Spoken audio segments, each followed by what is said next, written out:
Good afternoon. I see some people are starting to join us in the webinar, so we'll give people another minute or two before we get started, but just make yourself comfortable. Make sure you've got a glass of water or something to keep you hydrated on these warm days.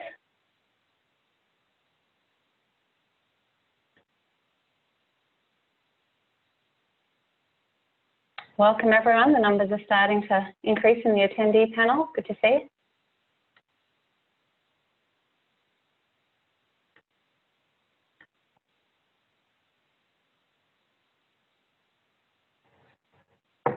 Welcome. We're exactly on the hour, so we are going to give people another minute or so to join.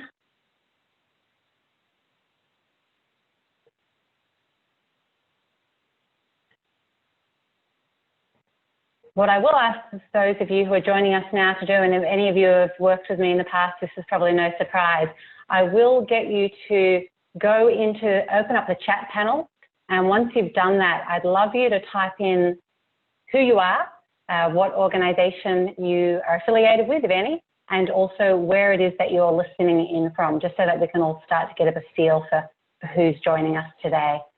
In case you don't know where the chat bar is, at the bottom of your screen, you'll see a number of icons, and one of them says chat. If you just click on that, that'll open up a panel to your right. Just make sure when you're typing that you're typing to and pulling down the little menu that says all panelists and attendees. So thanks. I can see Tom and Corey and Taylor and Lisa, a few of you are getting the hang of that, so thank you very much.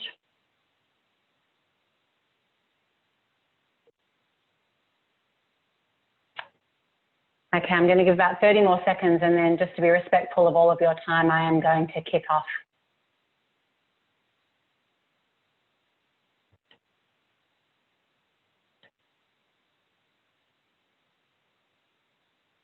Good to see that diversity of locations, hopefully getting outside of Pittsburgh and covering a range of parts of the Southwest Pennsylvania corner, so thank you.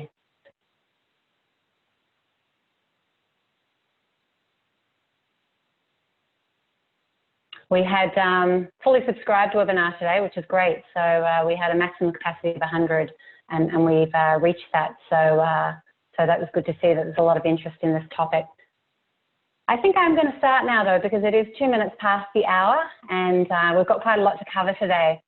So I guess I wanted to start by welcoming everyone here joining us, as well as those of you that are going to be watching this in the future, given we are actually recording this.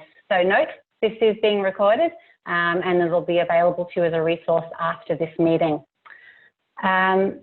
Again, those of us joining now, if you just want to go into the chat bar and type in your name, your organisation and your location, that would be great. So my name is Alison Deloise and I'm a Senior Advisor at the Water Centre at the University of Pennsylvania. And for those of you who are unfamiliar with our centre, we're a transdisciplinary applied research centre focused on real-world solutions to urban water challenges. And today, I'm really pleased to be hosting what we hope will be one of many future conversations between the Ohio River Basin Alliance and their members and the water stakeholders of Southwest Pennsylvania. So in case anyone is wondering what an organisation in the Delaware Basin is doing in the Ohio River Basin, we're actually organising this event today as part of our Hines Endowment funded remit to work with Southwest Pennsylvania stakeholders on developing a kind of roadmap for improved integrated water resource management in the region. And I should say, if you're interested in getting involved in this work at all or being kept up to date on the project, you're welcome to sign up to our project newsletter. And when I send you a post-webinar message with a copy of the recording and the slides and the rest of it, there'll be some information of how to sign up there, and we very much welcome your engagement there. So on to the webinar. And next slide, please, Jordan. So we're hoping to achieve 3 main objectives here today. So the first one is to increase Southwest Pennsylvania stakeholder awareness of ORBA, including how it came about, how it's structured, and any lessons learned that we can think about for our Southwest Pennsylvania water network. Secondly, we want to make sure that we can share some information about the hopefully soon to be approved Ohio River Basin plan. But thirdly, and what I think is probably most important, we really want to share engagement opportunities for Southwest Pennsylvania water stakeholders, both with ORBA and importantly in implementation of this plan. So it's kind of hard to make these webinars interactive, but we certainly acknowledge and ourselves experience Zoom fatigue. So what we're going to try and do today to make it a little bit more interesting, we encourage you to use the chat function. So obviously some of you are doing that now, typing in who you are and where you're from and the like, but we're also interested in you using it to make comments on what's being said, to affirm, to question, to add to. So please use the chat function liberally. And when we get to the question and answer part of the webinar, which is going to be the second part of this hour, we'd love to get your questions in that panel as opposed to in the question and answer panel that you sometimes see on webinars. We want to make sure that all of you can see what your fellow colleagues are asking and wondering about. I'm then going to be monitoring the chat. I'm going to be trying to group those questions, hopefully into logical buckets, and pose them to our panelists. Please, when you do type in your question, if your name is not the correct name in sort of in the panel, please type who you are so that we can sort of make sure that we're framing the question correctly. If we don't get to your questions, we're actually going to respond to them all one by one afterwards and share them with all of you. So next slide, please, Jordan. I'm going to quickly get to the agenda now. Obviously, hopefully we'll get through my introduction pretty quickly now. And then we're going to be followed by a bit of a tag team presentation by Dr. Harry Stone and Jordan Lubetkin. Then after that, we're going to split that into 4 parts. So you can see them on the screen. The once in a generation opportunity we have at hand, how did we get here, crafting a strong action plan and getting to work. After that, we hope to have at least half an hour for questions and answers. We aim to then finish up a few minutes before the hour with some expressions of gratitude. So I think with all of that out of the way, I'm going to hand over to the interesting part of this presentation, which is that of our panelists. So Jordan, I'm going to give you the spotlight and over to you. Hey, good afternoon and welcome. Thank you, Allison. Again, as you mentioned, my name is Jordan Lubetkin. I'm with the National Wildlife Federation. I serve in our Great Lakes office as the Regional Communications Director.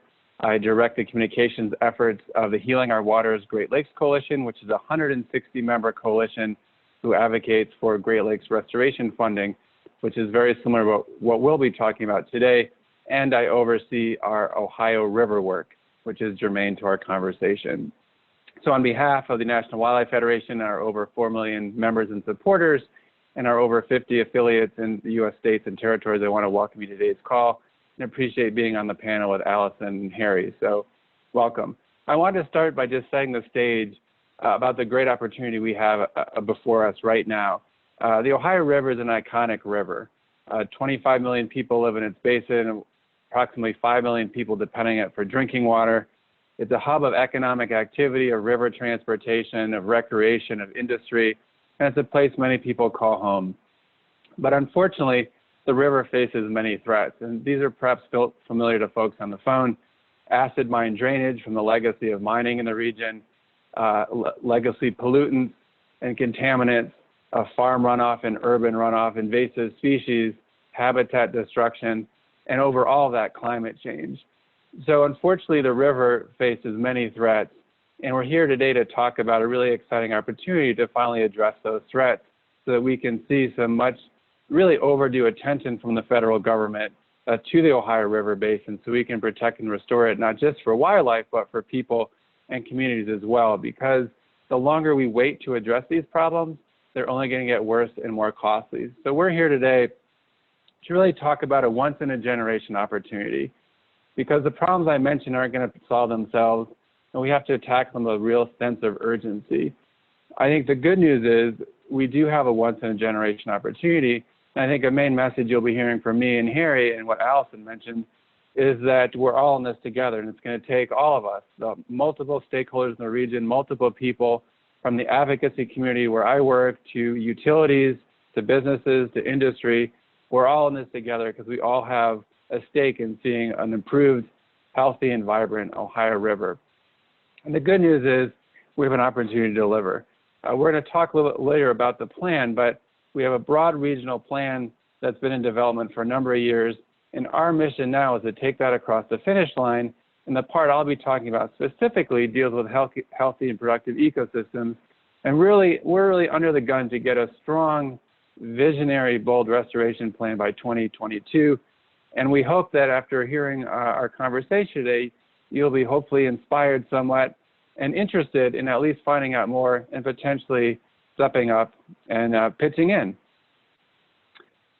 So how are we going to get there? You know, again, the problems facing the river are vast, but we know we have solutions. And so all the solutions, when we talk about crafting an ecosystem restoration plan, it's based in science. We know that we need to address the threats I mentioned. It has to be grounded in science, and our solutions have to be grounded in science.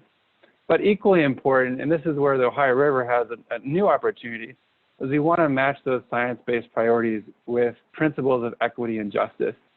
We know that this is not just about the health of the river, but we know this is about the health of communities. And we talk about water pollution or invasive species or toxic algae. Those aren't just affecting the ecosystem, which in and of itself is important, but it's also impacting communities. It's impacting public health, it's impacting recreation, it's impacting the economy, and we want to address that. So we're going to address that with a bold plan that matches science-based priorities with principles of equity and justice, and we're going to need overwhelming regional support. You know, by that, it's not just going to take me and Harry in a room crafting a plan.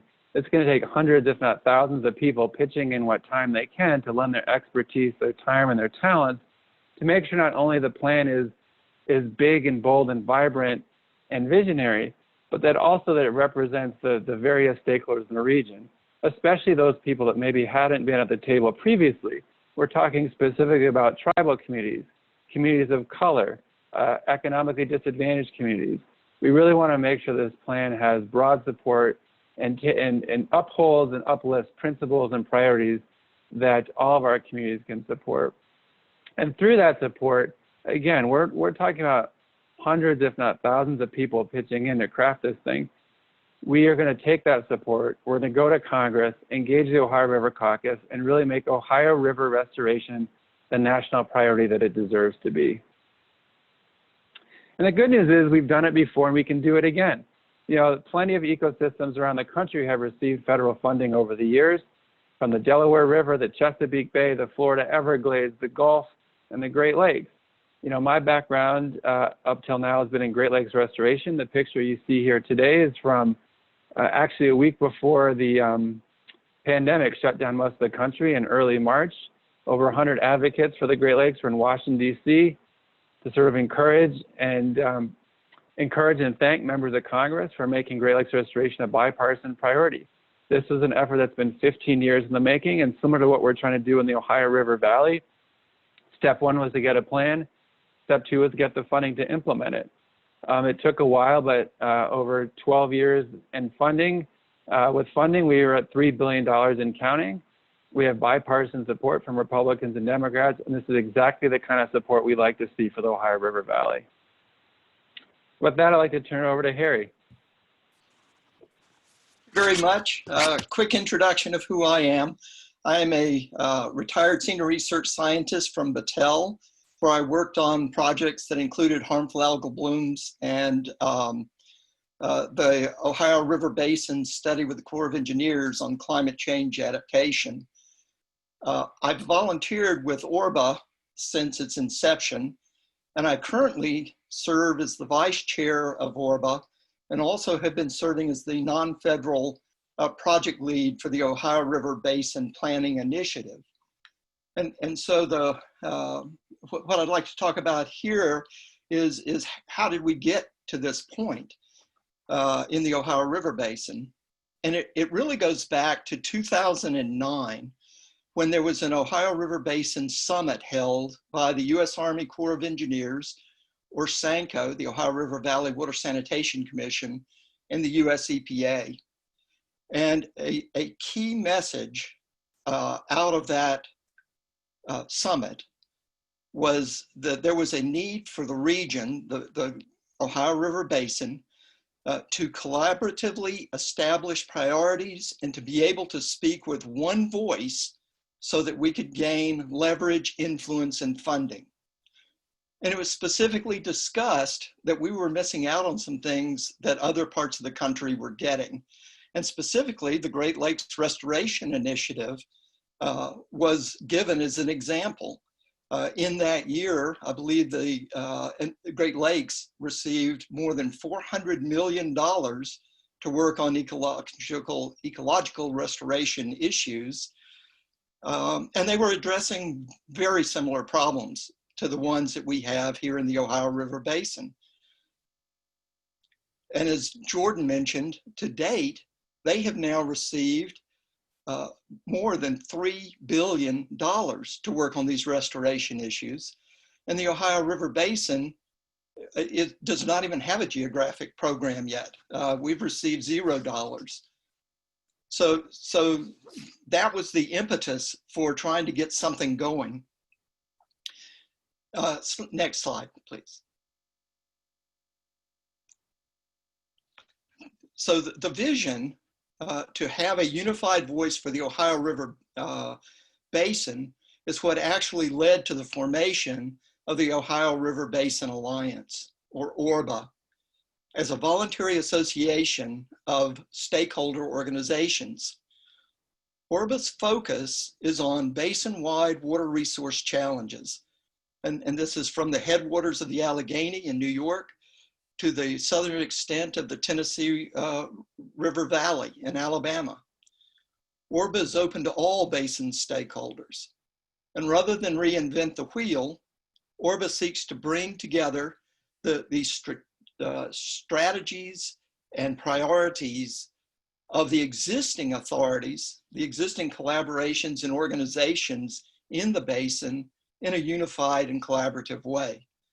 So whether your interest is in ecosystem restoration and protection, or river community development, or sustainable river commerce, your priorities are welcome and encouraged in the Ohio River Basin Alliance. Next slide, please. Much of ORBA's work over the last 11 years involved collaboration at basin-wide summits, which have been held across the basin. And it was, these summits were held in order to understand basin-wide challenges, to discuss priorities, and to build relationships. Currently, ORBA comprises more than 200 people representing more than 80 organizations, federal and state agencies, commissions, businesses, academia, and NGOs. And in recent years, we have really appreciated the opportunity to have our meetings jointly with the Ohio River Basin Consortium for Research and Education, which is a basin-wide group looking at science in the basin. And so this is helping to ensure that we have strong academic and research engagement with ORBA. Next slide, please. ORBA has participated in several important projects and agreements. The America's Watershed Initiative, we were engaged in, and that initiative resulted in the development of 6 driving goals that were adopted by ORBA. And it also resulted in a report card for the Ohio River Basin and Tennessee River Basin separately. We also were involved with the U.S. Army Corps of Engineers in a significant study looking at climate change mitigation and adaptation strategies for the Ohio River Basin. And that report came out in 2017. A significant transition took place in 2017 when ORSANCO, which is an 8-state commission plus federal commissioners, signed a fiscal sponsorship agreement with the Ohio River Basin Alliance. This enabled ORBA to be able to work closely with ORSANCO, and specifically to be able to work on things that were challenges in the basin, but were outside of the authority of ORSANCO. It also allowed us to work with states that were outside of the 8 states that are in the ORSANCO compact. In February of 2019, the ORSANCO Commission approved a planning assistance to states agreement with the U.S. Army Corps of Engineers. And the purpose of that was to do strategic planning for the Ohio River Basin. They did this as the fiscal sponsor for ORBA. And we're very grateful for this commitment by Orsanco, also the U.S. Army Corps of Engineers, the state of Kentucky, which can substantially help provide match funding for the project. And it was with that funding that we were able to move forward this planning for the basin. Next slide, please. So now we'll move into the third part of our discussion, and this is talking about crafting a strong plan. And so the foundation of this basin-wide planning process really started with the America's Watershed Initiative goals that we had adopted. We also went out and looked at various organizations in the basin that had strategic interests in water issues. And we looked for their strategic documents, their priorities, and we pulled those together. We began the project itself with a kickoff webinar and with 4 goal-focused webinars. We followed this with a summit in Athens, Ohio, in which the goals and the strategic actions were vetted. We found that there were still gaps in our planning process, so we held workshops in January of this year in Pittsburgh, Cincinnati, and Nashville. And at this point, we have a completed draft plan. It's been out for public comment. It was distributed to a large number of stakeholders for comment. And those comments are currently being addressed and the plan is being finalized. We expect to release the final document in August. Next slide. So I've mentioned those basin-wide goals several times. Let me just do a brief summary of what those are. They're to have healthy and productive ecosystems in our basin, abundant clean water, world-class nature-based recreation opportunities. We want to have the nation's most valuable river transportation and commerce corridor, reliable flood control and risk reduction, and we want knowledge and education to inform decisions across all of these goal areas. For each of these goals, ORBA has established a working group.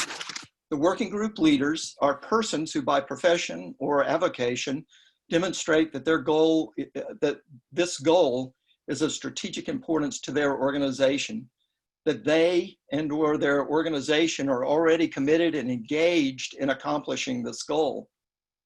In some cases, like river transportation, ORBA's goal will likely be not very large. It would be more serving as a liaison to existing barge industry associations, for example, like the Waterways Council. Or Sankler similarly has significant responsibility for water strategies for much of the basin, but groups from Tennessee and Cumberland River watersheds will also be needed to fill out the working group. ORBA will provide support as requested and will facilitate ongoing collaboration across these goals. For other goals, like the one Jordan will be talking about with the healthy, productive ecosystems, there are a lot of interested organizations, but no single organization that leads the goal area for the basin. For goals such as this, working groups will facilitate the collaboration to carry out the strategic actions necessary to accomplish the goal. The goals do overlap significantly, and it would be a serious mistake to try to address these goals as silos. We will not be doing that. We will view them as interconnected, and we anticipate significant collaboration among the working groups. So Jordan, I'll let you talk more detail about the healthy, productive ecosystems. Great, thanks, Harry. So as Harry mentioned, we have these 6 goals, and now the next stage of the plan is to put meat on the bones. You know, and the National Wildlife Federation is very excited about this opportunity. I think we do, as I mentioned, I don't think it's an understatement to say this is a once-in-a-generation opportunity. And so what does that look like and what does that mean? You know, the first bullet point here, and by the way, this photo is of a 2015 toxic algal bloom that occurred in the Ohio River. That was 650 miles long, and this is a photo from the U.S. Geological Survey. So I just the extent of the problems, as I mentioned before, are vast, and we need to have solutions that are commensurate with the problems. And I think our task is to really put meat on the bones and to have a strong, visionary, detailed, and actionable plan. And by that, I mean that the plan that has to come out in phase 2 has to be something that when the U.S. Congress and members of Congress, both House and Senate members, look at this, they can see how that will be funded. And so when I say setting a new standard, what does that mean? I think we've seen around the region, as both Harry and I have mentioned, there are large ecosystem restoration plans that have gotten off the ground and they're progressing. We want to do the same for the Ohio River. Where we can add to that is taking into consideration some of these principles of equity and justice. And just one example, which I may mention earlier, but I want to reiterate, is water affordability. You know, when I look back at the Great Lakes Restoration Plan, it had a huge investment in wastewater infrastructure to prevent sewage contamination, as well as some modest nods to drinking water infrastructure. Well, since that plan's created over the last 10, 15 years, we know that not just in the Great Lakes or the Ohio River Valley, but across the region, water affordability has become a really difficult challenge.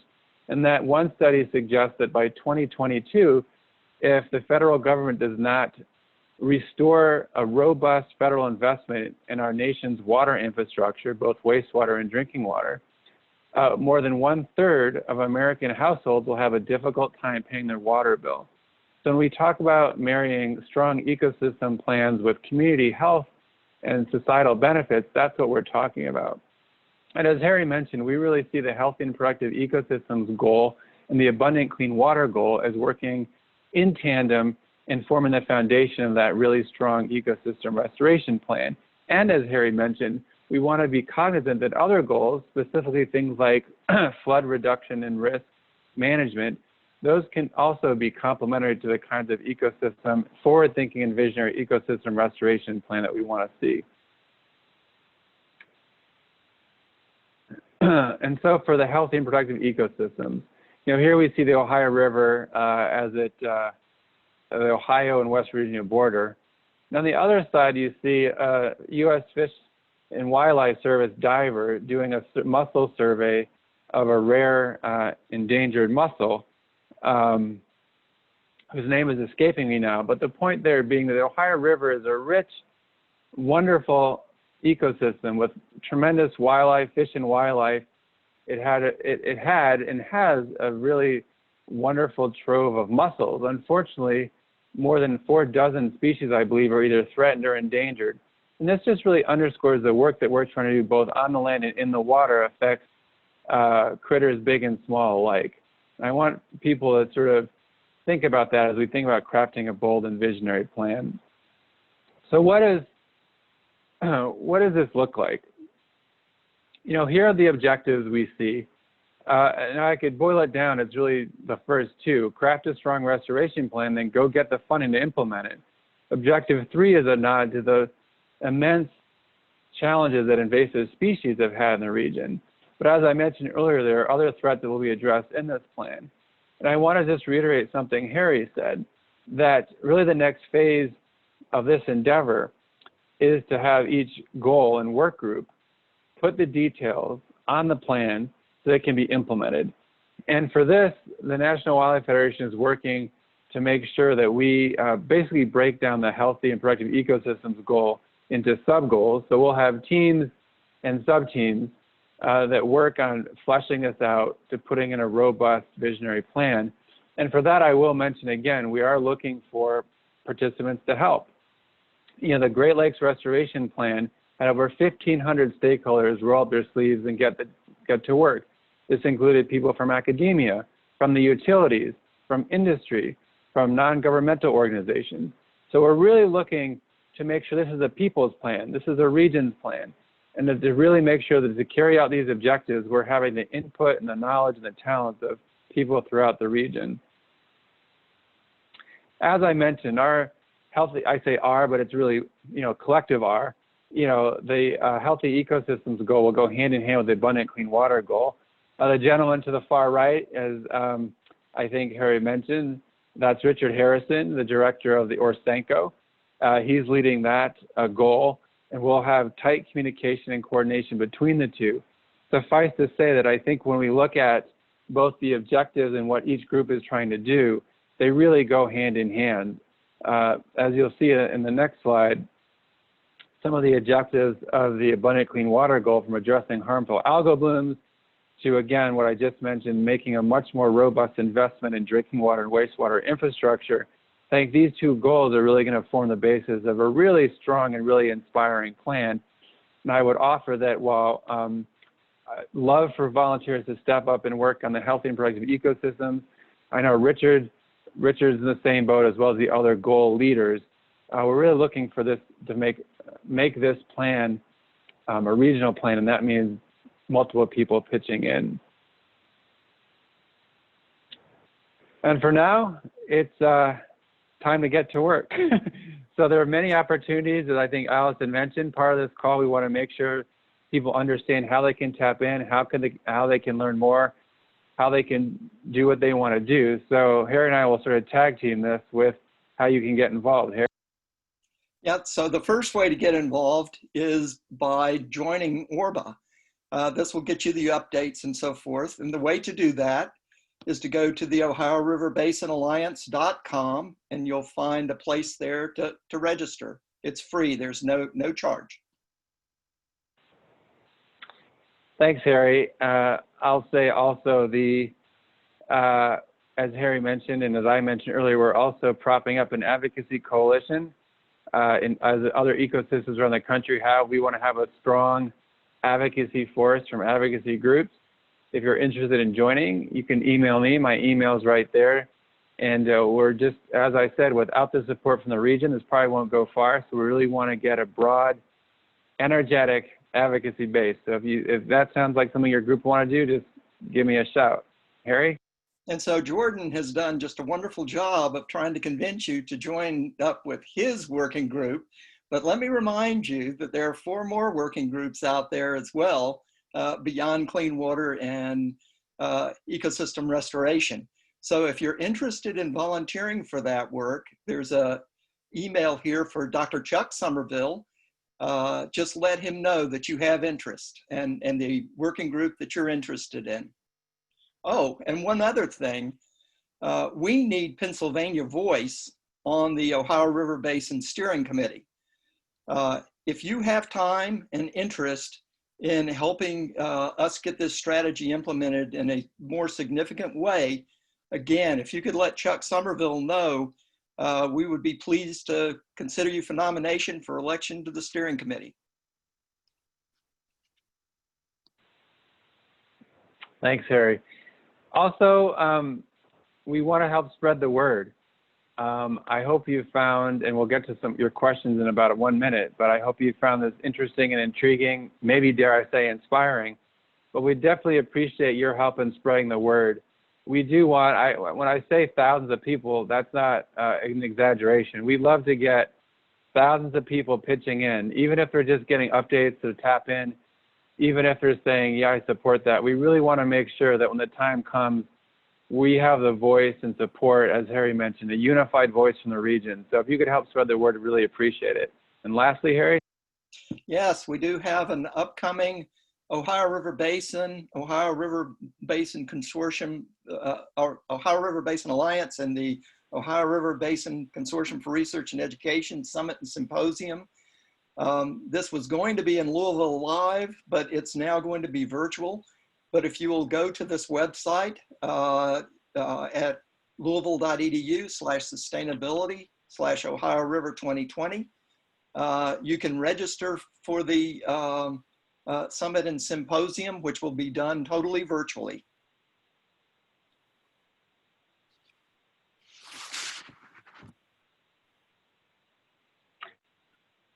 Okay, so you can see here on the slide right now, we've got the website for the Ohio River Basin Alliance. And if we can move to the final slide now, Jordan, that's the end of this formal part of the presentation. And on the slide, you can see my contact details, Dr. Harry Stone's and Jordan Lubetkin's. And again, we will be sharing this so you can get that information later. So I think what I'm going to do now is I'm just going to, we can take down the PowerPoint. Thanks, Jordan. I just want to sort of mention a few words that jumped out to me in that presentation. There was references to breaking down silos, very much in the spirit of the one water concept. I heard a lot about engagement that embraces equity and diversity of stakeholders, which we think is incredibly important. The language around strong, visionary, bold, but actionable plans was also very inspiring. And I think the overall message was very strong messaging around looking for people ready to step up and help carry out these plans. This will only be as good as we've got the breadth of stakeholders to actually help us carry this out. So I think with that, we have about a good 20 minutes to get into some questions and answers. So please be typing your questions and answers into the chat right now. We've got a few come up that maybe a few sort of easier ones to start with, Harry and Jordan, and you jump in, either of you, depending on who you think is best suited. The first one was from Howard, actually, at the Water Centre, asking about whether or not the action plans will extend up the Ohio River tributaries. So it's obviously the main stems are covered, but what about the tributaries? Yes, absolutely. It is the entire watershed. It does include the tribs. Okay, great. Thank you. I have a question from Tom from DEP. So thanks, Tom, for asking this. It's around whether or not the objectives of the ORBA plan actually require compact agreements with the state governments. How does that work? And that's probably another one for you, Harry. Okay, and so the only place where there's a compact agreement that's relevant here is the ORBA compact, and then there's a Cumberland River compact as well. So at this point, we're not looking at new compact relationships. That being said, we very strongly believe that the governors are going to get involved and that states will get involved. So could there be compacts in the future? Possibly, but that's not where we are, and there are no objectives that call for compacts. Thank you. And by the way, if we don't answer fully the questions that you're asking us, feel free to type back into the chat and we'll try and address them further. I've got a question here from Kinsey, which is around wanting more information about what involvement in advocacy and what involvement in the working groups actually looks like. And sort of parallel to that, Renee, who is the director of the Shell Fund run Thompson Run Watershed Association, is saying she's really excited about this and how can they plug in. So I guess a little more detail, Harry or Jordan, about what plugging in, what being part of a working group actually looks like. Yeah, I'd be happy. This is Jordan. I'd be happy to start with that. So two quick points. One is that we will likely, as I mentioned, break down the healthy and productive ecosystems plan into more bite-sized chunks. For example, invasive species being one chunk, which is specifically called out, habitat, which is another. So the goal is to make those science-based chunks of work, easily accessible. And we're probably going to model it slightly. They'll be a little different than the experience in the Great Lakes. When I came to the National Wildlife Federation, it was to focus on invasive species. I came in about a year before the planning process for the Great Lakes Regional Collaboration Strategy was written, and how that group worked, which will be similar, it won't be exactly the same, but that was, I think, nine teams, 9 goals. And on each of those teams, you had between 50, 100, 200 people. You had a call about once a month, and some were tuning in just to listen. Some just read the email updates. And like any working committee, you have people who have more time or less time to do the work. But the bottom line is each of those teams were made a commitment to flesh out a draft plan that fed into a larger plan. So in what I would envision for the healthy and productive ecosystems goal would be that, as Harry mentioned, the summit coming up, by the fall summit, we'll have broken down this plan into those sort of sub-teams. We will be doing outreach like we're doing now to let that be known. And we'll be looking for folks to populate those sub-teams. We also have a bigger working group. So if people have more time, we are looking to do sort of the Uber group, which is the working group for the whole thing.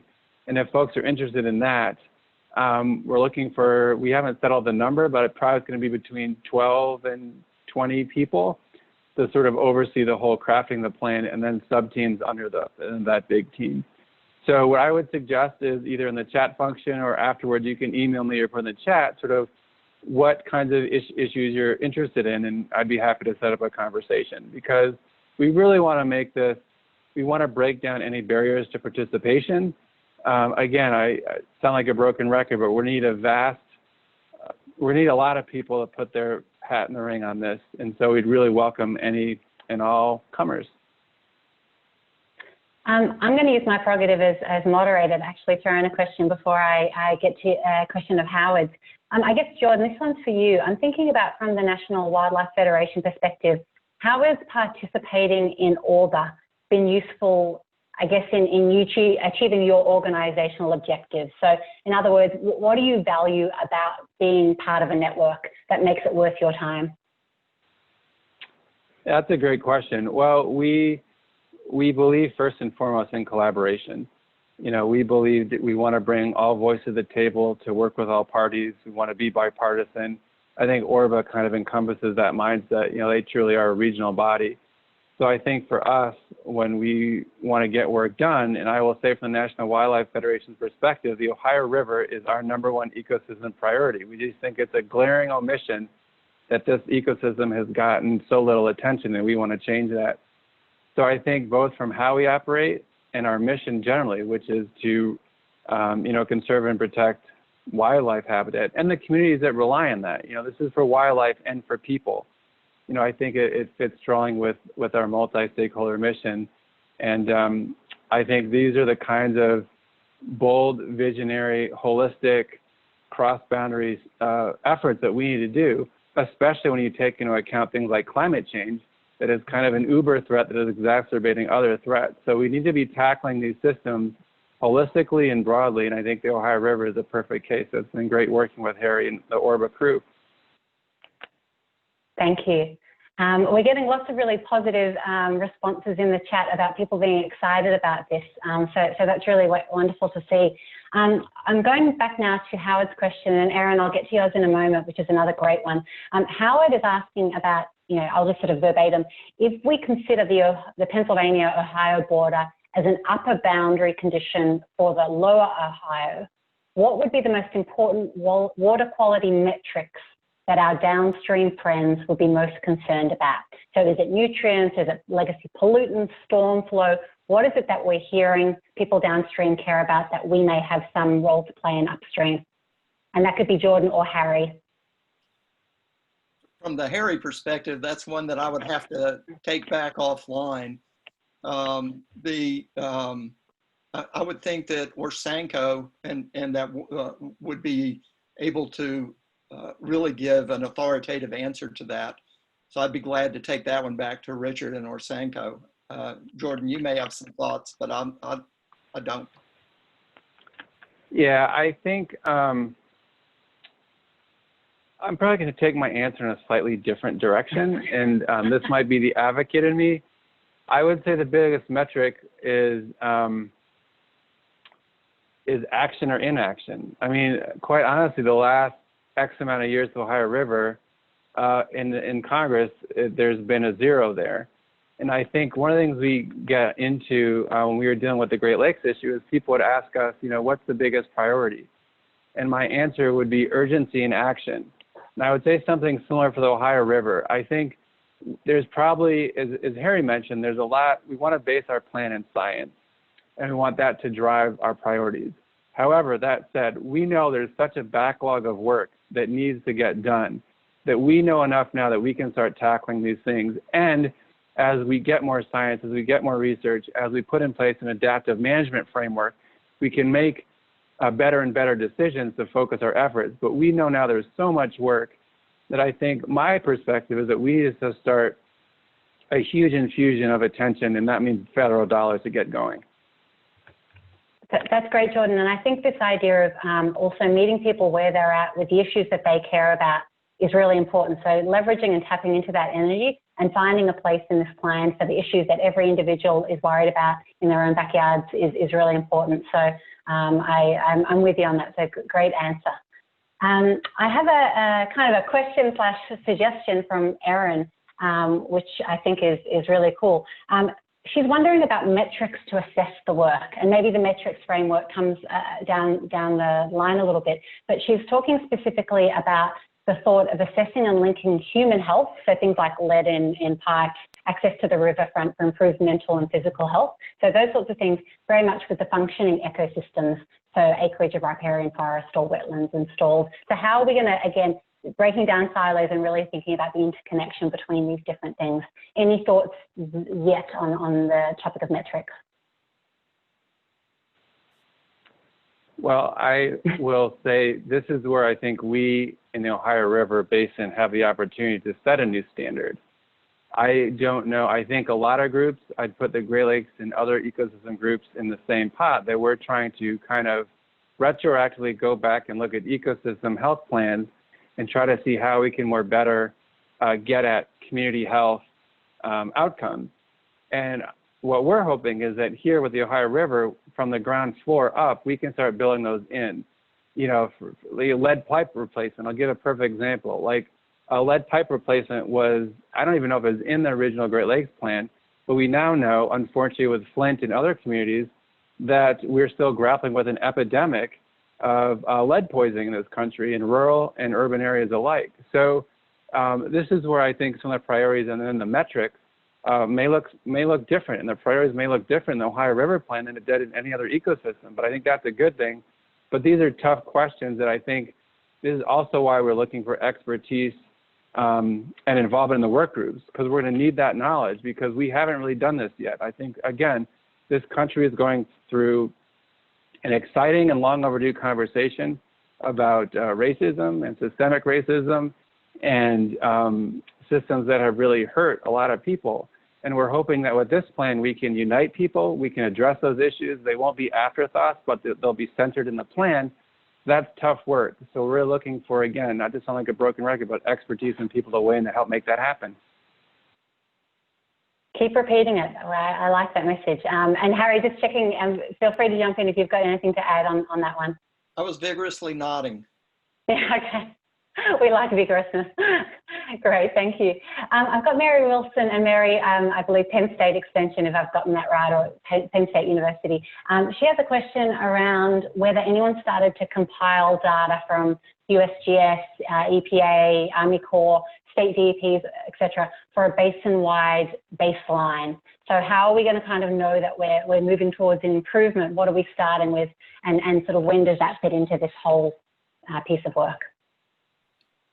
I think that that's a good question. There's a lot, there are a lot of data out there, and one of the elements that show up throughout the strategic plan is looking to put in a GIS system in which a lot of data from a lot of different sources can be brought in as data layers to make it much more publicly available, but also to bring it together, to integrate it.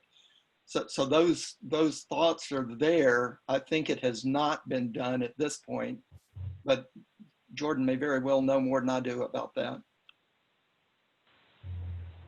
Well, I think that gets another challenge. I mean, I think one of the issues when you talk about broad ecosystem, holistic restoration, how do you measure those big outcomes? You know, I think what I've read, and by no means am I an encyclopedia here, but like we can, in a lot of different ecosystems, track how specific efforts led to specific ecological improvements when you take down a dam, for instance, or you take out toxic contaminants. But how you get to those leading up to sort of scalable results, it's a much trickier question. It's a longer term question too. You know, a lot of these systems have been undergoing extensive change for 200, 300 years, and it's going to take a long time to sort of restore some of the ecosystem function. So I think, great question, and it's exactly why we have to tie robust monitoring, evaluation, and data collection into this work so we can see where progress is and where it's not happening and how we can make adjustments accordingly. And just to follow on that, I would fully expect that any of the work that we move forward on, we will come up with some kind of data-driven way to figure out how we're doing, so that we can track success, make changes where that's needed.